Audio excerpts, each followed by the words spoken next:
Well, it's pony time once more. Oh god, it's this episode. Let's get this over with.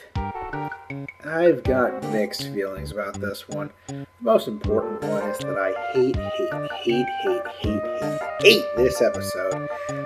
The internet makes it look so easy to make being pissed off funny, but I admit that it's just not my style, so I'm going to try and keep a level head through this.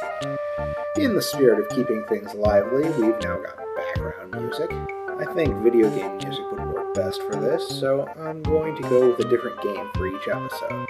Today we've got Final Fantasy VI, one of my favorite games. Just a little something to try and keep myself in a good mood while I talk about this train wreck. Anyway, let's get right to it. The male characters in this show always stand out. They're rare.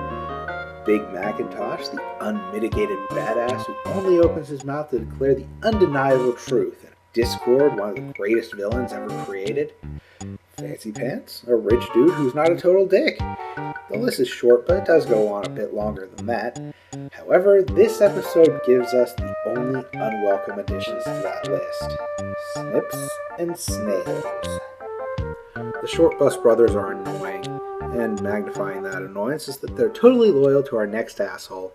Following on the heels of Gilda, we get Trixie, a stage magician in a world where magic is real. You'd think that would take the point out of a magic show, but she still manages to include some smoke and mirrors despite having real magic under her belt. There's no justifying her. She's pure, unadulterated bitch. Or at least that's how I felt at first, and even for a long time, but lately I've been getting a little more sympathetic to her. She's a character that begs for alternate interpretation. No, she doesn't beg for it. She demands it. It's been gaining traction in my head lately that Pony Society is designed to manufacture people like Trixie, and shun the ones that succeeds. The Cutie Pox and Ne'er-do-well episodes really show this off. I felt like I was watching a young Trixie as Apple Bloom was paraded around town to show off her newly discovered and ultimately disease-fueled talents, and Rainbow Dash became a superhero version of Trixie after a few days of praise. So I really picture there being a time, such as when Trixie got her cutie mark. Good lord, I'm going to have to start using that term with a straight face. Yeah, right. So when she got her cutie mark, showing off her talent was probably completely socially acceptable, and hell, encouraged. That seems to be how this shit goes down. But she grew up and has been trying ever since to relive that glorious moment when all eyes were on her. But, as Gilda proved in the last episode, my sympathy isn't going to stop anyone from being a colossal asshole.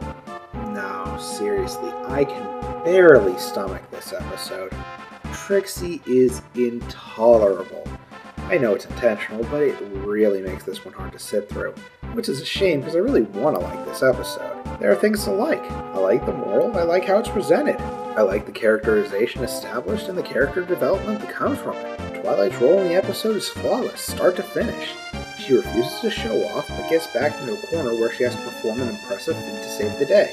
But Trixie and the Retard Brigade really just drag the entire experience through the mud. But it's not just them. The entire episode just has a much more childish tone than the rest of the series. In general, I think the main draw of the show is that it always feels like a cartoon first and a kid's show second. And this episode just doesn't give off that vibe. It's hard to talk about this episode without taking time to really address the whole Trixie thing in the fandom.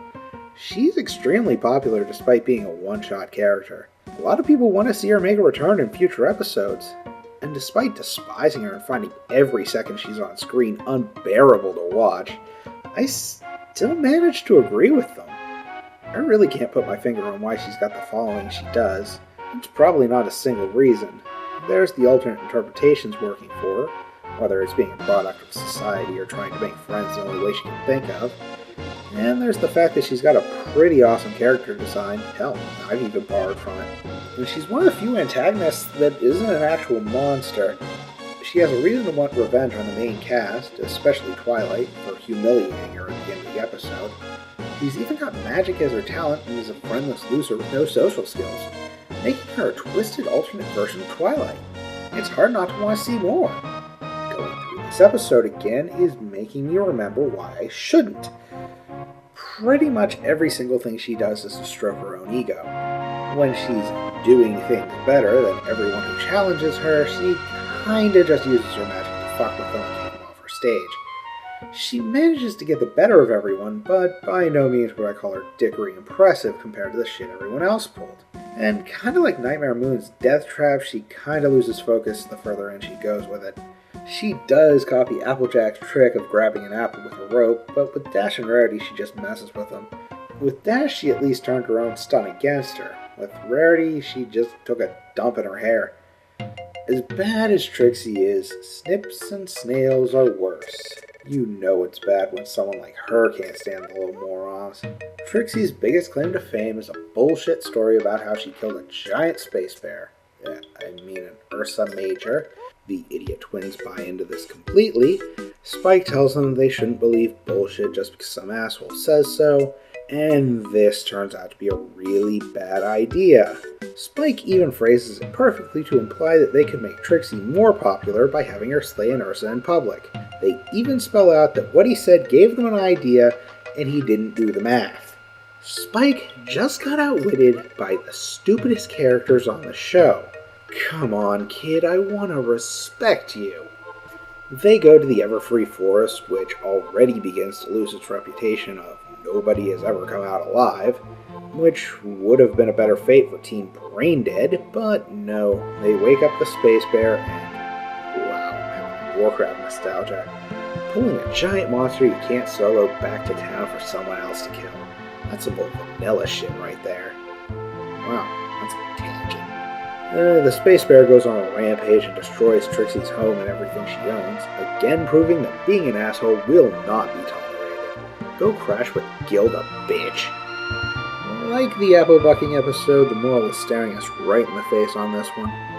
Twilight could have shut this shit down from the start by putting Trixie in her place, but she's worried that beating Trixie at her own game would make her the new town bitch. Even when she saves the entire town, she still thinks that makes her the town bitch. Everyone then spells out exactly what we knew from the start. Everyone hates Trixie because she's an ass. There's nothing wrong with being a badass, but nobody likes an actual ass. So yeah, the moral here is, don't be a dick about it. It's more specific to like talent and whatever, but I think in the broadest terms, that is the best moral in the world. And one that comes up plenty of times in the show. Don't be a goddamn dick. That's a life lesson we can all take to heart. But we're not done here. I wish we were, but it's not over yet. In later episodes, they don't go off on tangents after the moral. The episode where Rarity gets in with high-class people, she lies her ass off to her friends, but that's brushed under the rug come moral time. Dash commits petty theft? Nobody cares. The moral was about reading. It's pretty weird. But today, we get to see what happens when they don't do it that way. The last few minutes of this episode is an avalanche of morals. Dumb and Dumber shouldn't have done what they did. Gasp. The real moral there is never let those losers into the plot ever again. Then Spike gets a moral about being himself when Rarity doesn't fall for him when he grew a magic mustache. The real moral there, don't turn a joke into an extension of the moral. That kills a joke faster than explaining it. Also, Trixie didn't learn her lesson. Big shock since it was the same lesson as Twilight from the opposite direction, but really, the line, maybe one day she'll learn her lesson, you are absolutely fucking kidding me with this. Not every episode is perfect, I make my cynical little jokes, but this one feels like I'm watching a different show, and that show ain't one I want to watch. I'm gonna move on to the next episode and watch Fluttershy be badass to get my mind off how much I hate this one. But as one last thing to end on a positive note, I've been watching Arrested Development lately, so I'm gonna make this a thing.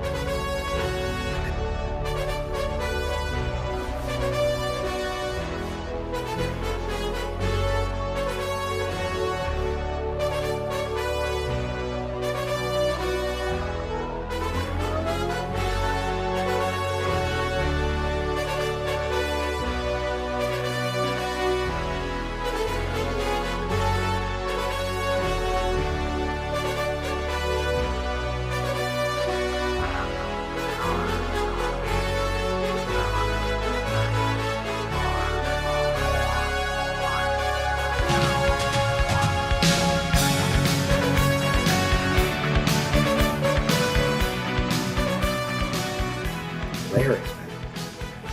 I know I'm here to talk about ponies, but just watch it. It's great. God damn. It's an awesome show. Not everything has to be about ponies, people. It doesn't.